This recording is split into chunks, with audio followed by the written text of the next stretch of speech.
അതെ, ഒരു മിനിറ്റ് ആരും പോവല്ലേ. നിങ്ങൾക്ക് ഞാനൊരു കാര്യം കാണിച്ചു തരാം കേട്ടോ. അപ്പൊ ഇതെന്താന്ന് നിങ്ങൾ കണ്ടോ?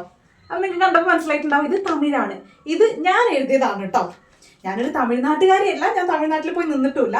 അപ്പൊ എന്നെ തമിഴ് വായിക്കാനും പറയാനും എഴുതാനും ഒക്കെ പഠിപ്പിച്ചത് വിജയാണെന്ന് പറഞ്ഞാൽ നിങ്ങൾ വിശ്വസിക്കോ? അപ്പൊ എന്നെ തമിഴ് പഠിപ്പിച്ചത് വിജയ് അല്ല, പക്ഷെ വിജയുടെ സിനിമ കണ്ടിട്ടാണ് ഞാൻ തമിഴ് എഴുതാനും വായിക്കാനും പറയാനും ഒക്കെ പഠിച്ചത് കേട്ടോ. അതെങ്ങനെയാന്ന് വെച്ചാൽ ഒരു 8ാം ക്ലാസ് 9ാം ക്ലാസ് മുതലാണ് ഞാൻ വിജയുടെ സിനിമകൾ കണ്ടു തുടങ്ങിയത്. വിജയുടെ സിനിമകൾ കണ്ടു തുടങ്ങിയപ്പോൾ ഞാൻ ഭയങ്കര ഫാനായിപ്പോയി. ഫാൻ എന്ന് വെച്ചാൽ ഭയങ്കര വിജയുടെ സിനിമകൾ കണ്ടിട്ടാണ് ഞാൻ തമിഴ് വായിക്കാനും എഴുതാനും പറയാനും ഒക്കെ പഠിച്ചത് കേട്ടോ. അതിലെനിക്ക് ഭയങ്കര സന്തോഷം, അഭിമാനമുണ്ട്. അങ്ങനെ വിജയുടെ സിനിമ കണ്ടിട്ട് അത് അവിടെ മാത്രം ഒതുങ്ങിയില്ല.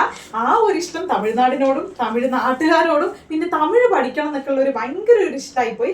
അങ്ങനെ ഞാനിതാ തമിഴ് നല്ല അടിപൊളിയായിട്ട് എഴുതാനും വായിക്കാനും പറയാനും ഒക്കെ പഠിച്ചിട്ടുണ്ട് കേട്ടോ.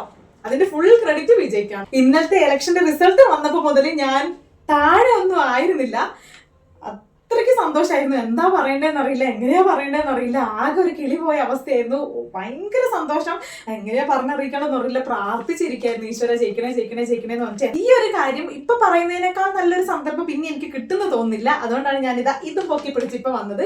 അപ്പൊ ഇത് ഞാൻ നമ്മുടെ വിജയണ്ണന് വേണ്ടിയിട്ട് എഴുതിയതാണ്. ഒരു ചെറിയൊരു അപ്രീസിയേഷൻ പോലെ. ഇത്രകാലം എന്റെ മനസ്സിലുണ്ടായിരുന്ന ഒരു സ്നേഹവും ബഹുമാനവും ഒക്കെയാണ് ഇതിലുള്ളത്. ഹായ് വിജയണ്ണ, ഇന്ന് നിങ്ങൾ பெற்ற இந்த வெற்றியை பார்க்கும்போது எனக்கு ரொம்ப சந்தோஷமா இருக்கு. அதை விட ரொம்ப பெருமையாகவும் கூட இருக்கு. ஒரு தங்கச்சியாக உங்கள் பயணத்தை பார்க்கும்போது நீங்கள் கடந்த பாதை எவ்வளவு கஷ்டமானது என்று எங்களுக்கு எல்லாருக்கும் தெரியும். இந்த ஒவ்வொரு கஷ்டத்தையும் தாண்டி இன்று இவ்வளவு பெரிய வெற்றியை அடைந்திருப்பது உண்மையிலேயே பெரிய சந்தோஷமா இருக்கு. நீங்கள் சாதித்தது ஒரு சாதாரணமான வெற்றி இல்லை. இது உங்கள் மீது மக்கள் வைத்திடும் அன்பின் நம்பிக்கையின் சின்னம். அந்த நம்பிக்கையை நீங்க எப்போதும் காப்பாற்றுவீர்கள் என்று எனக்கு நம்பிக்கை இருக்கு. இன்னும் நீங்கள் எட்ட வேண்டிய உயரங்கள் நிறைய இருக்கு. அண்ணா, உங்கள் பாதை எப்போதும் வெற்றியால் நிறையட்டும். அன்புடன் உங்கள் തങ്കை അശ്വതി. അപ്പൊ എങ്ങനെയുണ്ട്? കൊള്ളാമോ? എല്ലാവരും അഭിപ്രായം പറയണേ. അപ്പൊ നമ്മുടെ ദളപതിക്ക് എല്ലാവിധ ആശംസകളും നേരുന്നു. All the best വിജയണ്ണ.